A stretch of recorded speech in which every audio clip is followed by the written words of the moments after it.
성경 말씀을 봉독하겠습니다.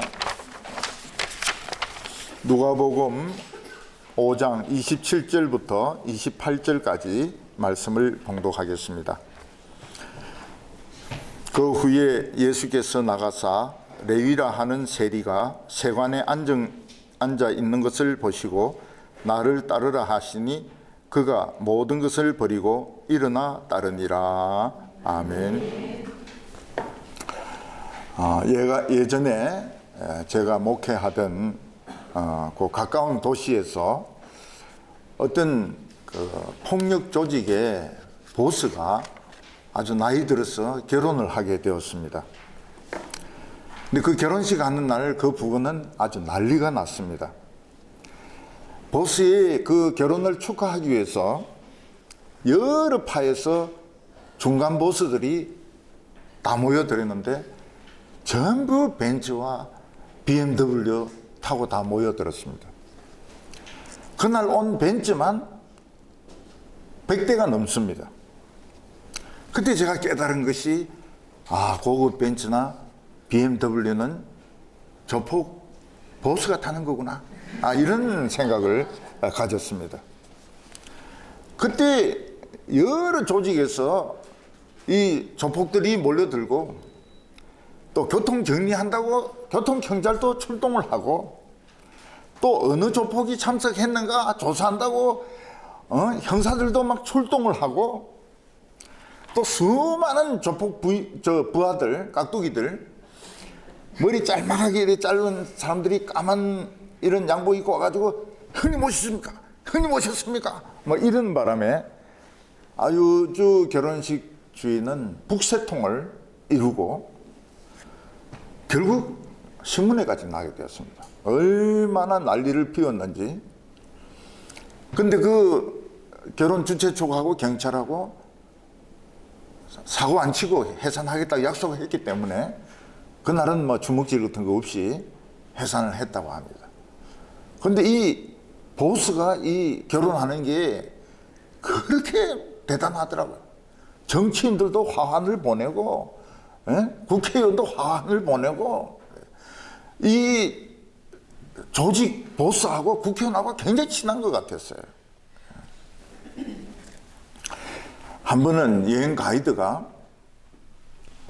외국의 여행 가이드가 자기가 가이드 한 것 중에서 제일 인상 남는 걸 이야기하겠다 이러면서 한 번은 조폭팀을 가이드했다는 겁니다.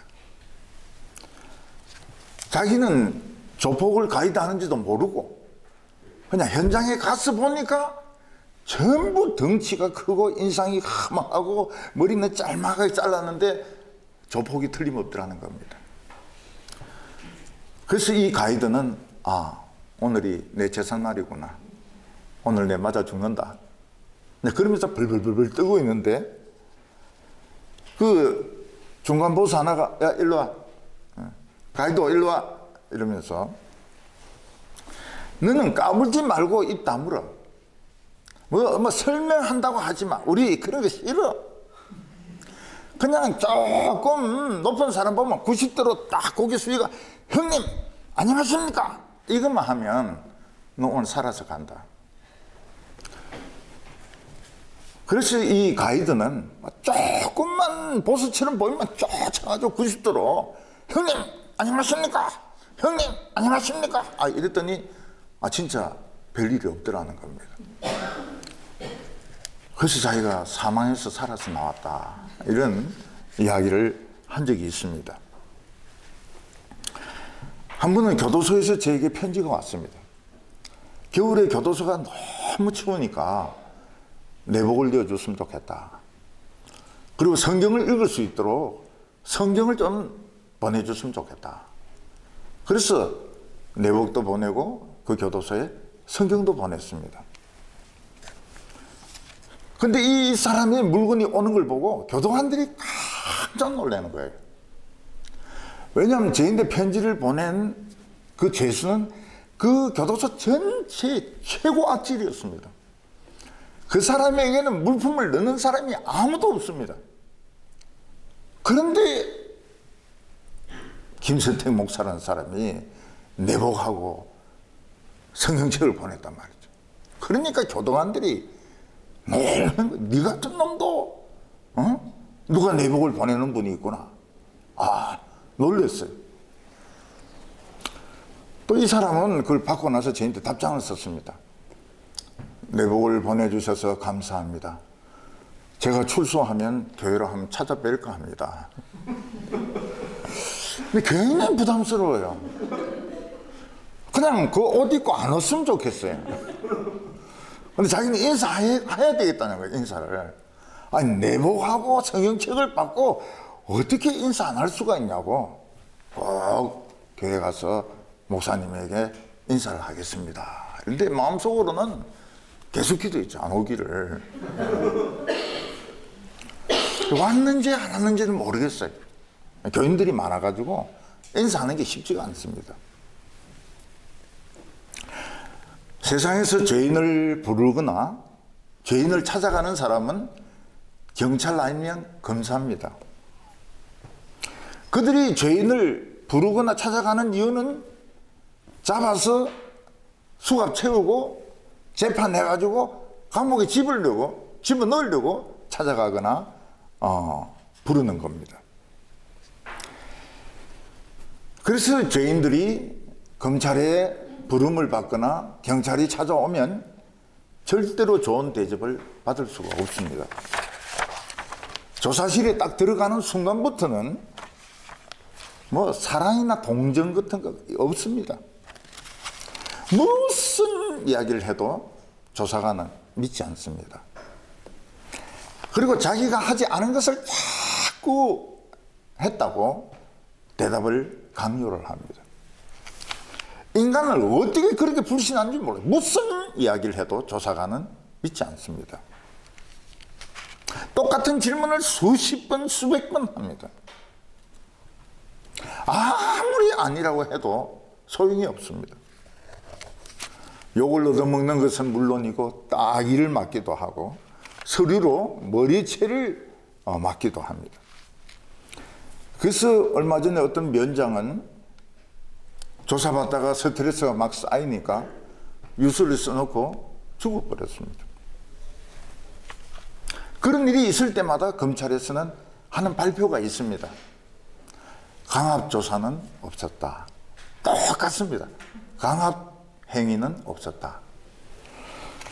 그 말은 시민들이 어떻게 정반대로 받아들이면 됩니다. 생사람을 거의 죽여놓았다. 그렇게 받아들이면 딱 맞습니다. 저는 어렸을 때 이 레미제라블을 읽었습니다. 레미제라블의 주인공 장말장은 빵 한 개를 훔쳤다는 죄로 19년 동안 감옥에서 복역을 합니다. 그가 19년 감옥 생활을 마치고 나왔을 때 감옥 출신이라는 이유 때문에 돈이 있어도 빵을 팔지 않습니다. 돈이 있어도 잠을 재우지 않습니다. 그래서 이 장발장은 하루 종일 굶고 물도 못 마시고 그러면서 벤치에 잘라고 누워 있었습니다. 그때 한 여자분이 지나가면서 어느 곳에 가면 성당에 신부님이 계신데 그 신부님이 당신 같은 죄수를 먹을 걸 줄 거라고. 그래서 이 사람은 장발장은 벤치에서 일어나서 그 신부님을 찾아갑니다. 그러니까 진짜 신부님은 감옥에서 나왔다 하는데 들어오라 그러고 그리고 언촉대로를 불을 밝히고 언접시에다가 떡과 스프를 해가지고 저녁을 주는 겁니다. 그리고 저녁 식사를 하고 나니까 깨끗한 하얀 시트에 침대에다가 잠을 재우는 겁니다. 야, 이 신부님은 정말 나 같은 사람을 참 대접을 하는구나.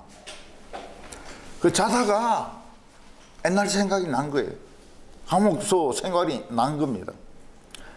그래서 장발장은 자다가 일어나가지고 그 신부님 집에 있는 언접시를 전부 다 꺼내가지고 자루에 싸가지고 도망을 갑니다. 도둑질을 해가 도망을 가요.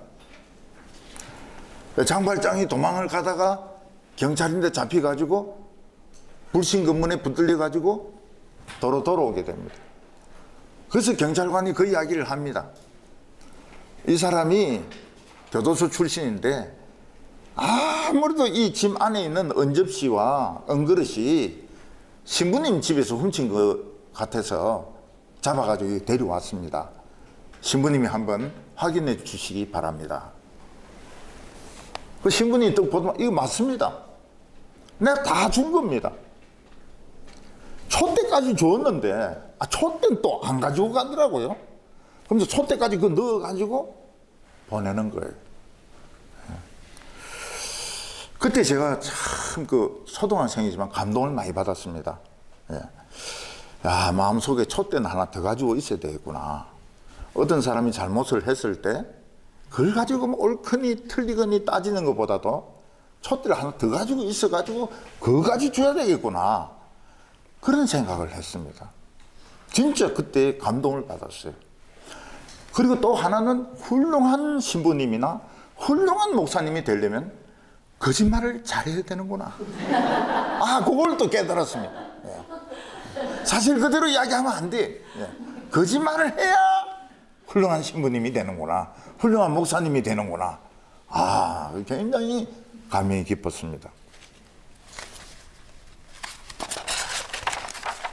우리는 우리 주위에 한번 타락한 사람은 바꾸기가 어렵다는 걸 압니다. 알코올 중독자가 되어서 아침부터 술에 취해서 비틀거리는 사람, 그 술 끊게 하기 어렵습니다.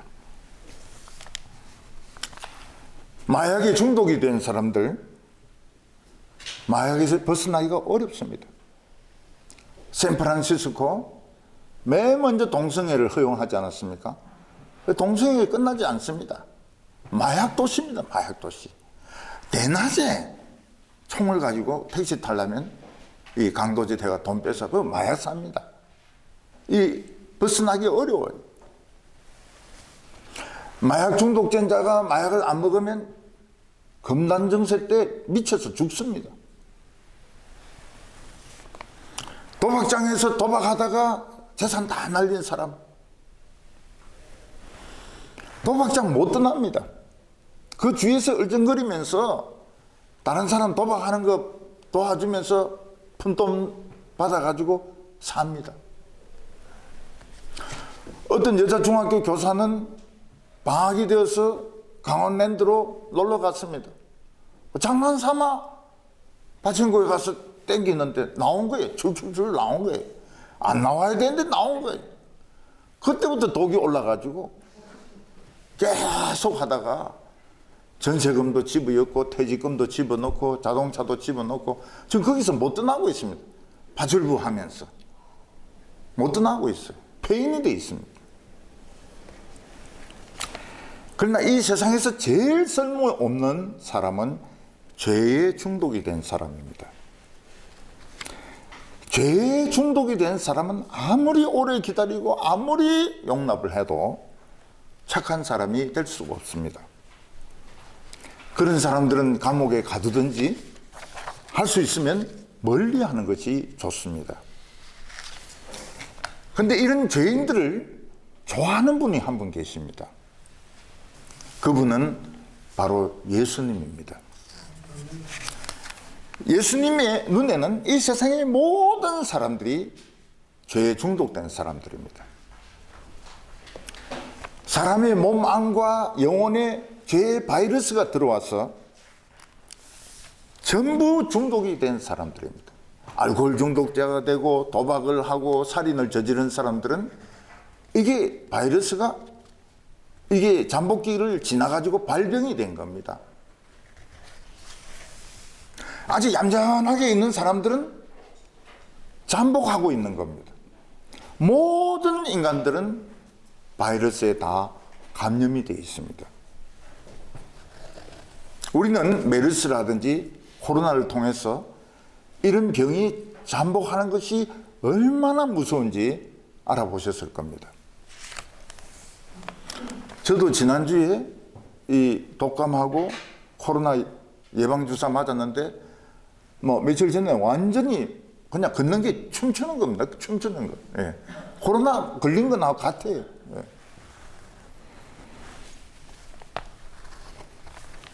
일단 코로나나 메르스 걸리면 뭐 며칠은 괜찮은 것 같은데 잠복기 지나면 이 미치기 시작합니다. 발작을 하기 시작합니다.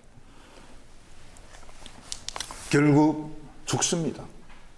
이런 위험한 병은 백신도 없었어요. 약도 없었습니다. 그래서 스페인 같은 나라는 이 병으로 죽은 사람들을 트럭에 다 실어가지고 구덩이에 그냥 쏟아붓고 그냥 덮었습니다.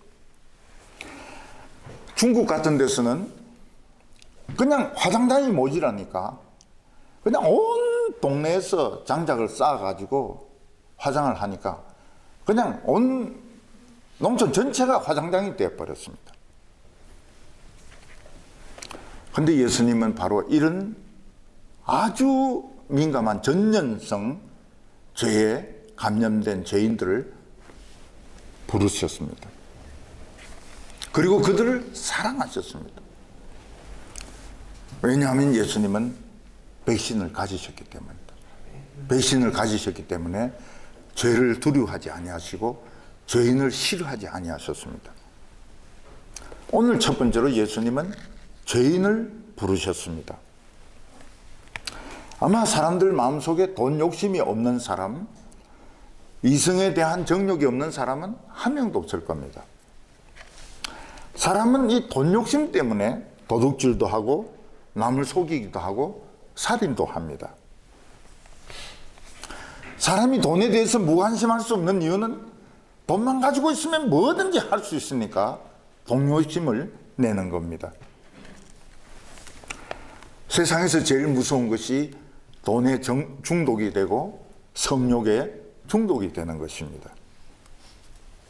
이스라엘 사회에서 돈에 중독이 된 사람들은 세리들이었습니다. 이 세리들은 돈독이 오른 사람이 되어가지고 돈만 보면 정신을 못 차리는 사람들입니다. 로마에서는 세금을 거둘 때 세리를 통해서 거두었습니다. 로마가 세리들에게 할당량을 정해주면 세리들은 할당량의 2배, 3배를 부과해가지고 남는 것을 전부 착복을 했습니다. 이스라엘 사회에서 세리는 공인된 도둑놈들이었습니다. 그래서 유대인들은 어린아이나 어른이나 세리를 보면 경멸했습니다. 길에서 침을 뱉었습니다. 사람 취급을 하지 않았습니다. 근데 이런 세리들 중에서도 예수님이 설교하실 때 그 섞여서 설교를 들은 사람이 있었습니다.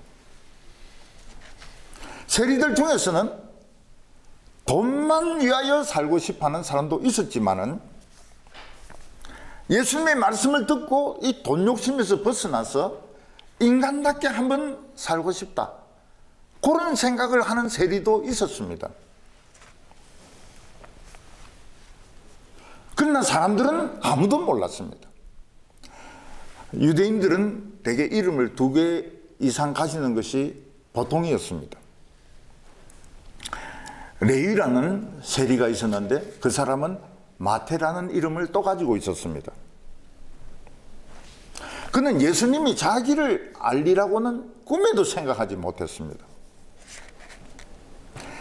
그리고 예수님이 자기 안에 일어나고 있는 작은 변화를 알리라고는 생각을 못했습니다. 이 레위는 예수님의 설교를 틈틈이 들으면서 내 속에 있는 돈 욕심이 끊어버리자. 그리고 나는 인간답게 한번 살아보자. 인간다운 대접을 한번 받아보자. 그런 마음이 조금씩 생기고 있었습니다. 그런데 어느 날 예수님은 레위가 열심히 세금을 거두고 돈 헤아리고 있는 곳에 오시더니 나를 따라오너라, 그 말씀을 하시는 겁니다. 나를 따라오너라, 그 말은 나는 너를 알고 있다. 나는 내 속에서 일어나고 있는 작은 믿음을 알고 있다. 내가 너 인생을 치료해 주겠다. 따라오너라. 그런 뜻이었습니다. 27절과 28절 보면 그 후에 예수께서 나가사 레이라 하는 세리가 세관에 앉아 있는 것을 보시고 나를 따르라 하시니 그가 모든 것을 버리고 일어나 따르니라. 이 레이는 예수님이 나를 따라오느라 난 널 알고 있다.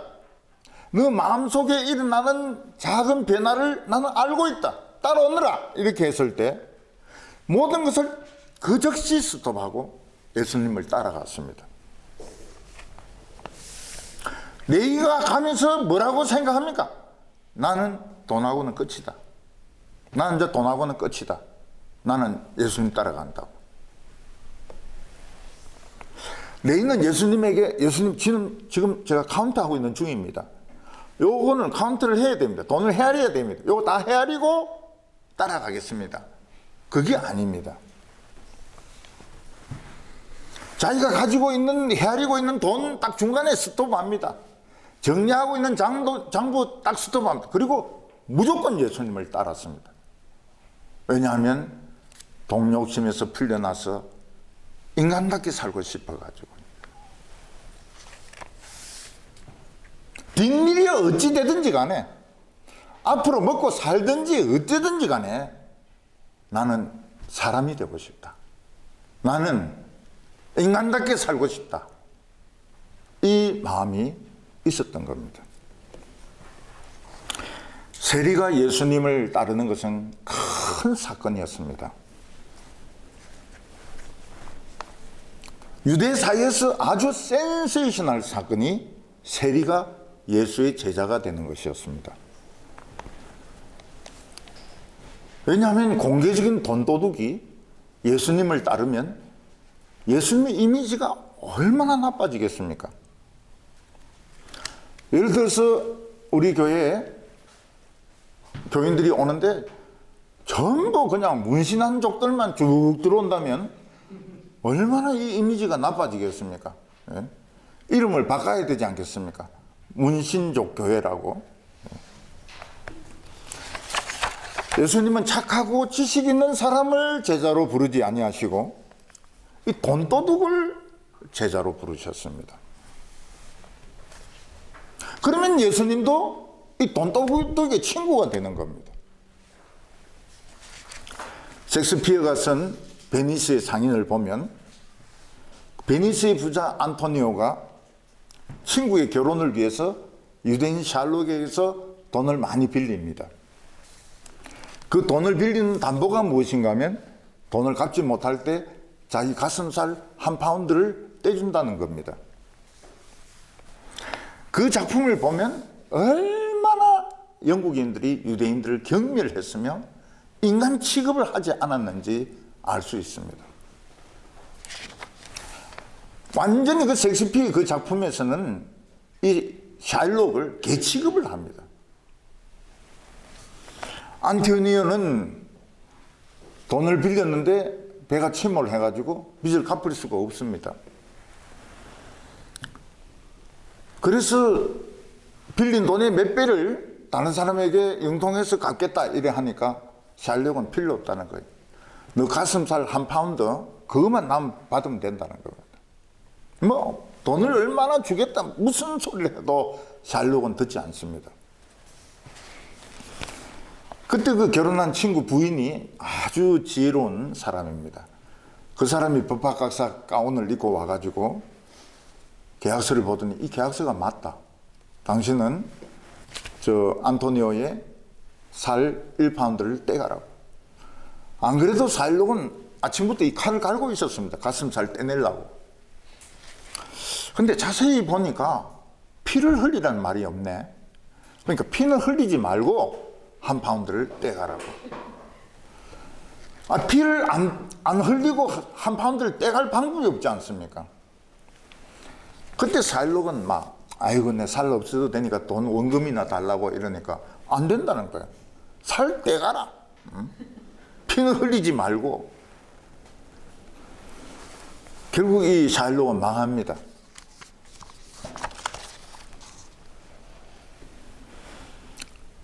레이는 온몸을 돈 욕심이 칭칭 감고 있었습니다. 그는 이걸 잘라버리고 인간답게 살고 싶었어요. 이스라엘 백성답게 살고 싶었습니다. 근데 아무도 그렇게 할 수가 없었습니다. 자신도 못하고 다른 사람도 해줄 수가 없었습니다. 근데 예수님께서 내가 너를 안다. 너 따라오너라. 돈하고 오늘 끝장이다. 그냥 돈 헤아리다가 그냥 그대로 딱 두고 딱 떠나는 겁니다.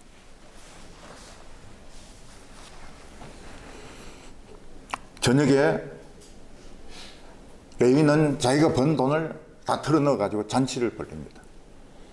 세리들, 죄인들 뭐 다 와서 잔치를 먹습니다. 거기서 레위는 무슨 이야기를 합니까? 나는 이제 예수님을 따라간다네. 나는 이제 돈하고는 끝장이라네. 바리새인과 서기관들은 예수님이 세리 집에 가서 그들과 어울리는 것을 보고서 어떻게 세리들하고 어울리느냐? 어떻게 목사님이 용문신을 한 조폭들하고 같이 식사를 하느냐? 너희들 같이 어울리면 다 죄인인 줄 몰라? 그러면서 공격을 했습니다. 그때 예수님은 이렇게 대답하셨습니다. 31절에 예수께서 대답하여 이르시되 건강한 자에게는 의사가 쓸데없고 병든 자에게라야 쓸데있나니 내가 의인을 부르러 온 것이 아니요 죄인을 불러 회개시키러 왔노라. 어떤 사람이 갑자기 심정지 상태가 왔다든지 간경화로 죽게 되었다든지 암으로 급한 수술이 필요하다든지 총에 배를 맞았다든지 하면 빨리 앰뷸런스를 타고 병원에 가서 의사를 만나야 됩니다. 앰뷸런스가 사이렌 소리를 울리면서 가면 차들이 막 비켰습니다. 지금 1분 1초가 아깝습니다. 1분 1초를 놓치면 그 사람은 살아나지 못합니다. 병원 응급실 앞에도 이 이동식 침대가 기다리고 있다가 환자를 눕혀놓으면 어떤 데는 의사가 올라타가지고 막 계속 심폐소생술을 하면서 막 수술실까지 들어갑니다.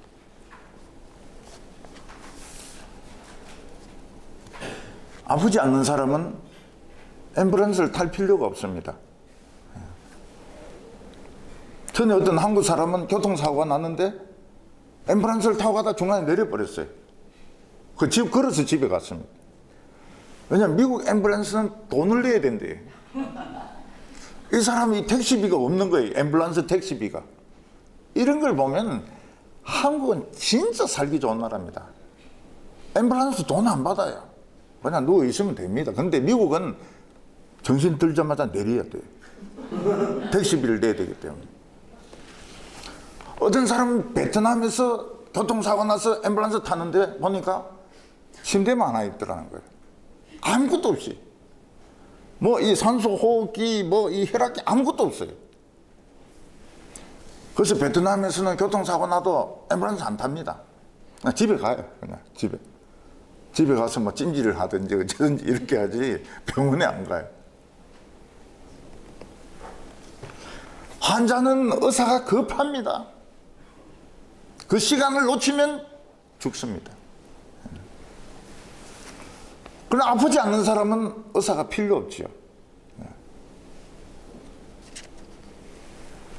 집안의 남자들 병원 가는 거 죽어도 싫어합니다.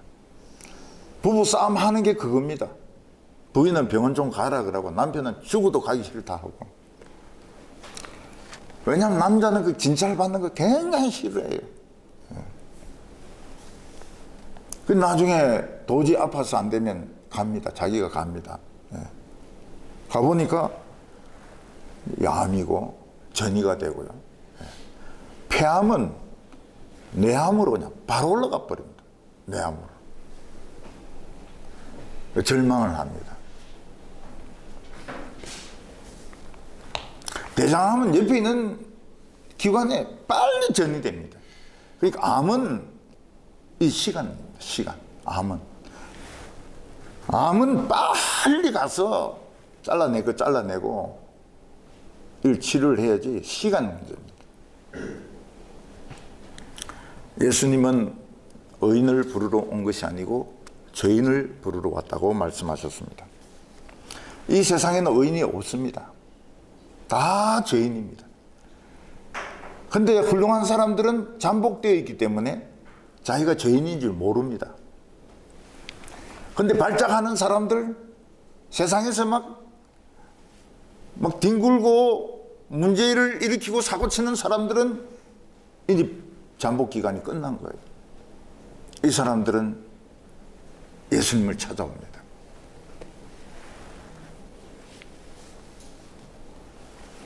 예수님은 자기가 아프지 않다고 막 고집부리는 사람들은 예수님도 도울 수 없다는 거예요. 잠복기에 있는 사람은 도와줘봐야 욕을 합니다. 괜히 멀쩡한 사람 죄인 취급한다고.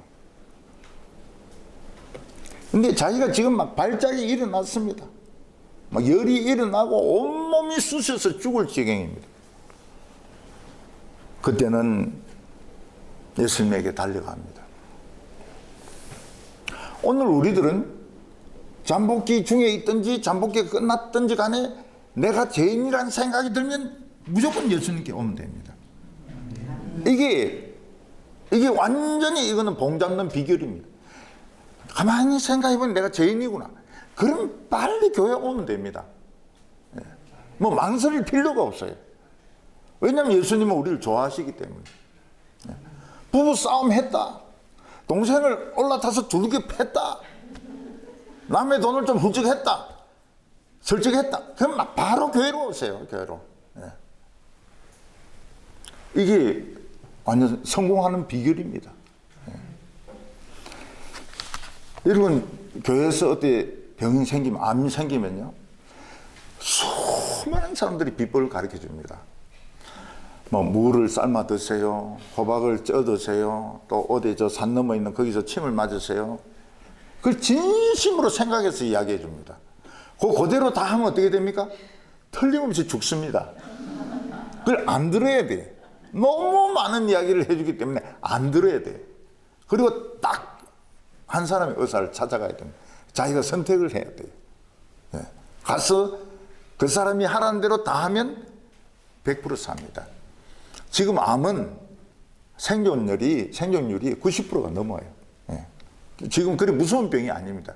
지금 무서운 병은 이 심정지, 심근경색, 이 혈관병, 이게 더 무서운 것이지 암은 그리 무서운 병이 아니라고 그래요.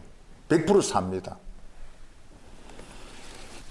오늘 사람들이 미련한 것이 자기는 죄인이지만 큰 죄인은 아니라는 거예요. 왜냐하면 잠복기이기 때문에. 그래서 지금 엄청난 의사가 와 있는데, 의료기관이 있는데 안 가는 거예요. 안 가는 겁니다. 우리 마음속에 얼마나 많은 사람을 죽입니까? 밤에 잘 때 보면 뭐 사람 죽이는 꿈 많이 꾸잖아요. 못된 짓 하는 꿈 많이 꾸잖아요. 그게 다 이게 잠복기에 있다는 거거든요. 그럼 잠 깨고 나서 사우나 갈 게 아니고 빨리 교회로 오면 됩니다. 예수님에게로 오면 성경질 내고 성질 부리고 물건 깨고 난 데는 빨리 교회로 오면 됩니다. 예수님에게 자기 고쳐달라고 하면 돼요. 새 바이러스를 딱 넣어줍니다. 오늘 두 번째는 신랑의 이 혼인잔치 비유입니다. 요즘은 기독교의 세속화가 이루어져 가지고 어떤 사람이 잘 믿는 사람인지 어떤 사람이 못 믿는 사람인지 구분하기가 어렵습니다. 심지어는 유명한 목사님이 유튜브에 나와서 웃기는 이야기하는데 진짜 웃어요. 저도 막 배를 잡고 웃었습니다. 그 유튜브가 교회 주일 설교하는 걸 찍어가 올린 거예요. 뭐 너무너무 웃었더라고요. 그리고 막 그 목사님이 막 세상 노래를 부르는데 그렇게 잘 부를 수가 없습니다. 교인들이 감동받아요. 그게 잘 믿는 건지, 그래 안 하는 게 잘 믿는 건지. 천주교에 웃기는 신부가 있습니다. 진짜 웃겨요. 저도 보고, 야, 이 사람 참 천주교에서는 한 100년에 한 명 나올까 말까 한 얼마나 웃기는 소리를 하는지 모릅니다. 저도 막 웃었어요. 근데 이 사람 성경 이야기 안 합니다. 웃기는 사람 특징이 뭔가 하면 성경 이야기를 안 해요. 웃기는 이야기만 합니다. 그래서 사람들이 실컷 웃다가 가는 거예요.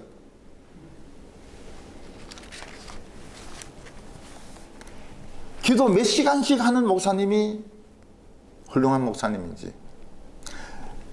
매일 금식하는 목사님이 좋은 목사님인지, 설교를 멋있게 해서 큰 교회를 세운 목사님이 좋은 목사님인지 우리는 지금 구별할 수가 없습니다.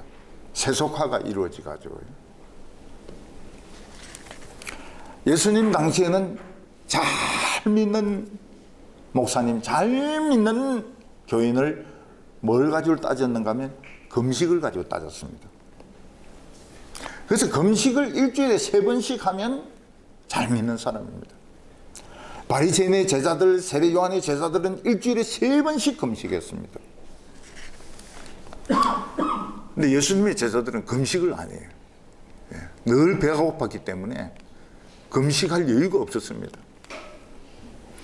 그래서 그들은 뭐 눈에 띄는 대로 먹었고, 심지어는 안식일에도 밀밭을 지나가다 밀을 떼가지고 막 비벼서 먹었습니다. 그러니까 그 당시 바리새인과 서기관들은 예수님을 비난했습니다. 어떻게 당신이나 당신 제자들은 금식을 안 하냐고. 우리가 하나님 앞에 경건하게 살아야 되는데 금식도 안 하면서 무슨 경건이냐고. 당신들은 신앙이 없습니다. 신앙심이 없습니다. 우리는 이런 소리 들으면 굉장히 상처받습니다. 아, 난 정말 신앙이 없는 사람이구나. 우리는 남이 하는 말에 영향을 굉장히 많이 받습니다. 남이 한마디 두마디 하는 말에 우리 너무너무 깊은 상처를 받아요.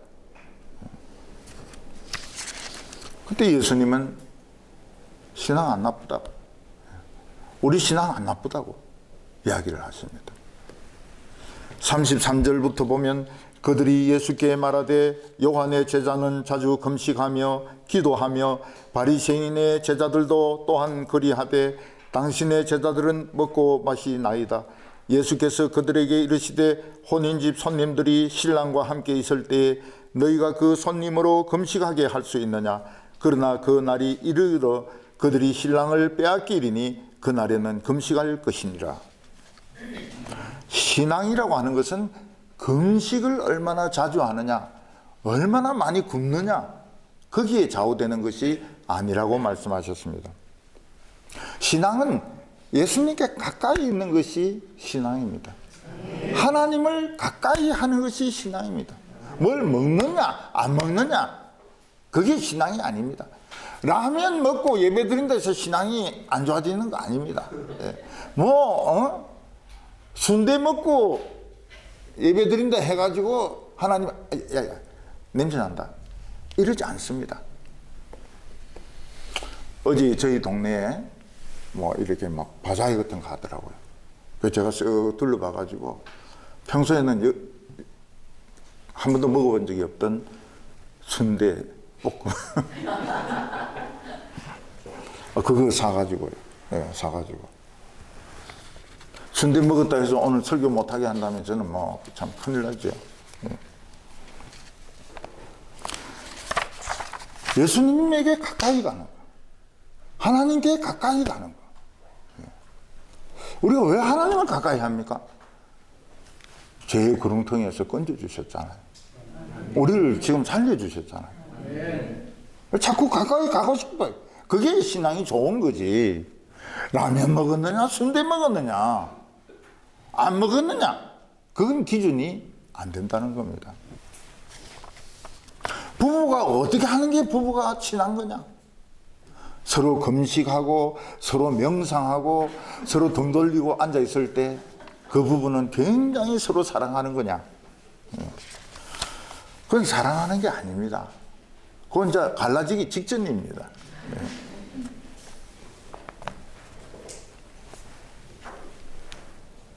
부부는 명상하고 뭐 그렇게 안 합니다. 부부는 등 돌리고 있으면 안 돼요. 서로 마주보고 별거 아닌 거 가지고 웃고 이야기하고 그게 부부죠.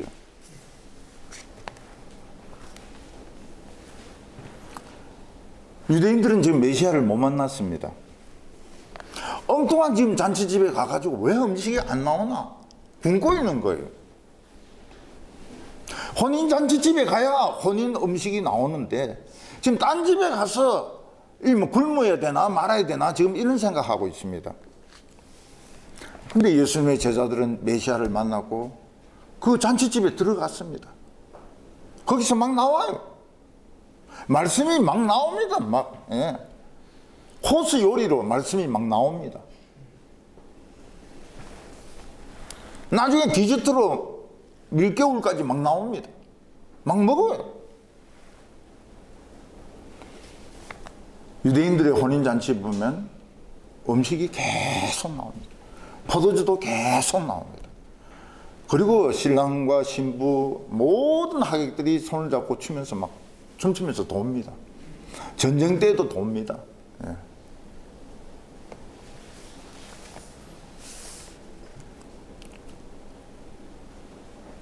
유대인들은 결혼식 잔치하고 하지 않습니다.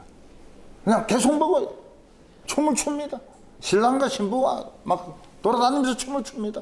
이게 결혼식입니다. 메시아가 온 날은 결혼식입니다. 메시아가 온 날. 예수님을 만난 날은 잔칫날입니다. 잔칫날은 굶어서는 안 되죠. 춤을 춰야 되는 날입니다. 끊임없이 포도주와 음식을 먹어야 되는 날입니다. 근데 만일 어떤 사람이 거기 나와서 오늘 금식일입니다. 춤 그만두세요. 포도주 마시지 마세요. 모두 금식하시기 바랍니다.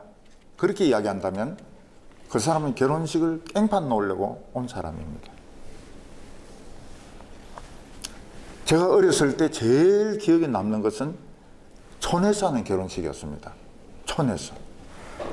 요즘 도회지에서 결혼식을 하니까 요즘 뭐 안 그러겠지만 옛날에는 갈비탕 하면 국물도 반밖에 안 줘요. 갈비탕 국물을 왜 그래 아끼는지 몰라요. 근데 촌에 가면 그 돼지 한 마리 작거든요. 닭도 작고. 그때 제 인생 처음으로 잡채를 먹었는데요. 너무 많이 먹었지. 너무 많이 먹었어요. 그들은 안 먹습니다. 요게 무엇이단가? 요 호물호물한 요게 무엇이단가? 너무 많이 먹어가지고요. 근데 그 결혼식 저 시골 혼인잔치를 잊을 수가 없어요. 얼마나 먹을 게 많고 사람들도 많이 오고 이러는지. 그리고 예쁜 신부가 애인데 와가 대름요 이러는데 기분이 굉장히 좋은 거예요.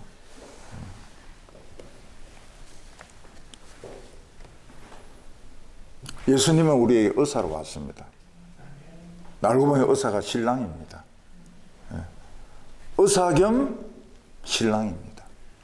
자, 우리 결혼해버리자고. 병도 나았으니까 우리 결혼하자고. 음식 들어오라고. 막 들어오는 거예요. 여기서 누가 금식을 이야기하겠습니까? 의사고, 신랑이고 이런데. 모차르트는 천재 아닙니까? 모차르트의 부인은 사치스러운 여자였습니다. 모차르트는 가난해서 돈이 없었습니다. 그리고 요절을 합니다.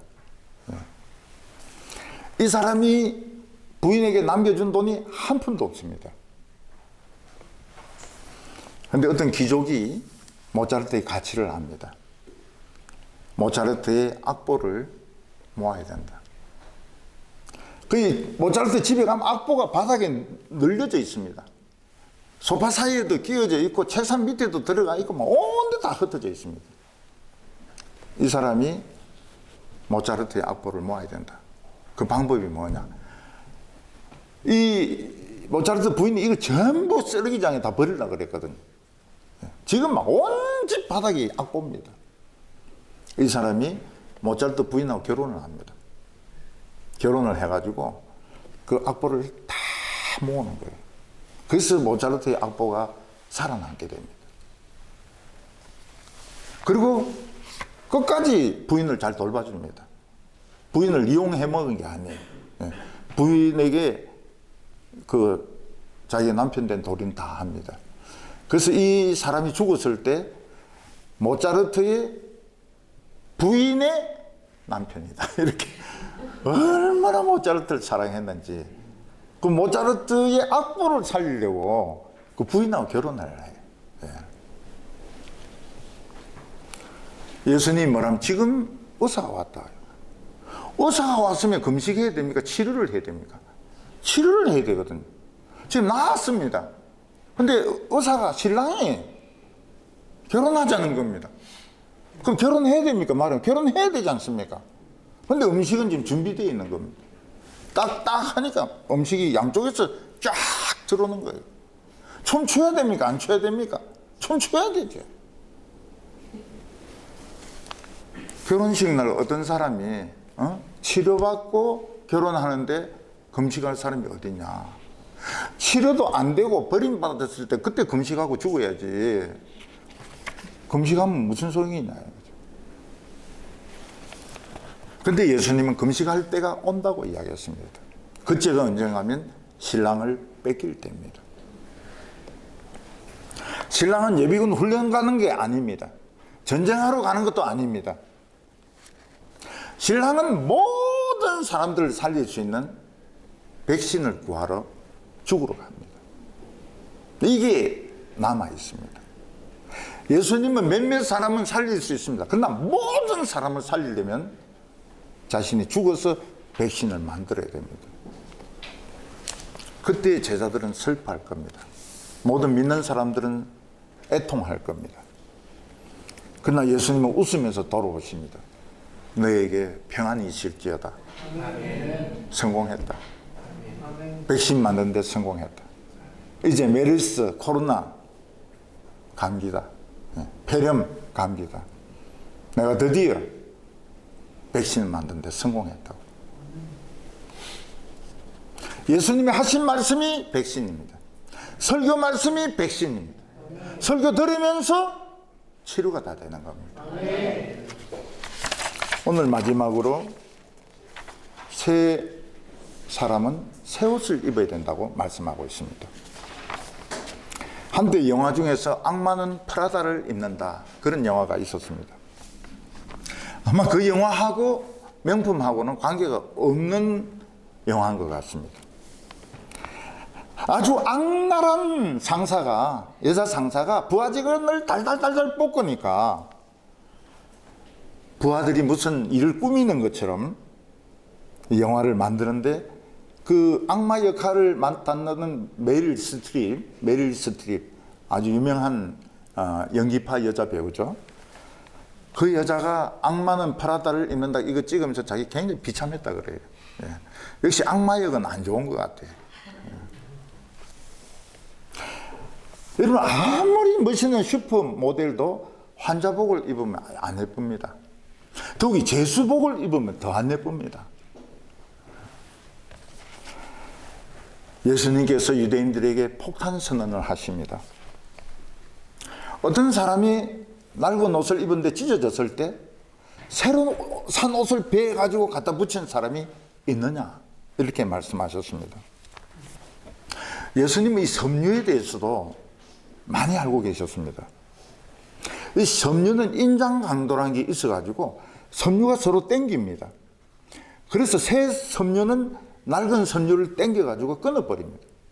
그래서 새 천하고 낡은 천하고 같이 기우면 낡은 천이 완전히 누더기가 되어버립니다. 오래된 옷이 떨어지면 새 옷을 잘라서 붙이는 게 아니고 그거 버리고 새 옷을 입어야죠. 새 사람은 새 옷이 어울리지 흰 옷을 더덕더덕 기어서 입고 나온다면 이는 어울리지 않습니다. 어린이가 초등학교 입학하면 새 옷을 입고 새 가방을 입고 학교에 갑니다. 어린이답죠. 교회에서 어린이들이 유치부 딱 들어가면 동부교회는 동부 유치부 가방을 딱 줍니다. 애들은 막 그거를 그냥 너무너무 좋아해요. 예. 노란색으로 된 동부 유치부 그 가방을 너무너무 좋아합니다. 그러다가 그 유년부로 올라가지 않습니까? 그럼 매는 가방을 줍니다. 그러면 그 옛날 가방 버리고 매는 가방을 24시간 메고 있습니다. 잘 때 이거 메고 잡니다. 유치부 전도사님 굉장히 섭섭하게 생각하시죠. 저희가 작년까지만 해도 저 가방을 저래 좋아하더니 새 가방을 받고는 저걸 메고 저리 자는구나. 어? 집에 형제들이 많으면 어떻습니까? 큰형이 입던 옷을 둘째가 물려받고 둘째가 입던 옷을 셋째가 물려받고 그게 제인데 올 때는 이건 걸레입니다. 걸레를 입고 다닙니다. 걸레를 입고 다닙니다. 제 이름은 한때 걸레였습니다. 근데 저 추석이나 명절이 되면 아버지가 새 옷을 사줍니다. 공평하게. 첫째, 넷째 뭐 다 새 옷을 사줍니다. 아, 그때 참 신나죠. 네. 신랑 신부가 결혼할 때 집에서 입던 청바지 입고 또 집에서 일하는 옷 입고 그렇게 결혼한 사람은 없습니다. 신랑 신부는 한 번도 입어본 적이 없는 새 옷을 입고 사람들 앞에 등장해서 박수를 받습니다. 왜냐하면 새 인생이거든. 이제 새 사람이거든. 이제부터 새로운 삶을 살아가게 되거든.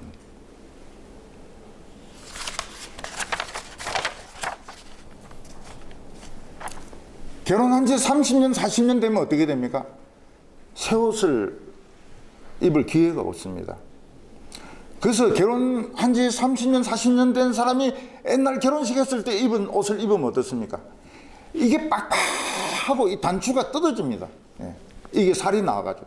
그리고 이 바지가 올라와가지고 마이클 잭슨 같이 이렇게 짤똥망하게 이렇게 됩니다.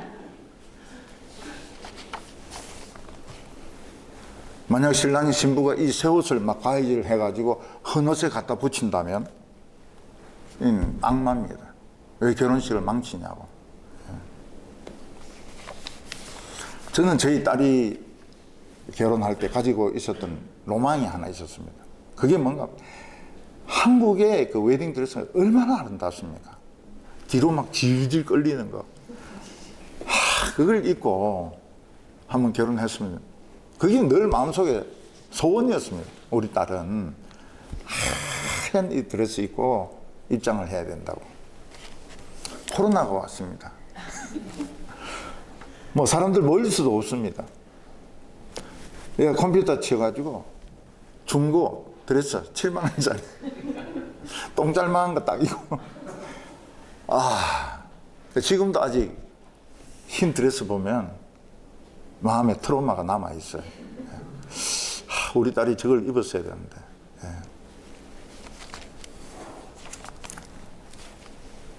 누구든지 예수 믿는 사람은 치료받은 사람이고 신부입니다.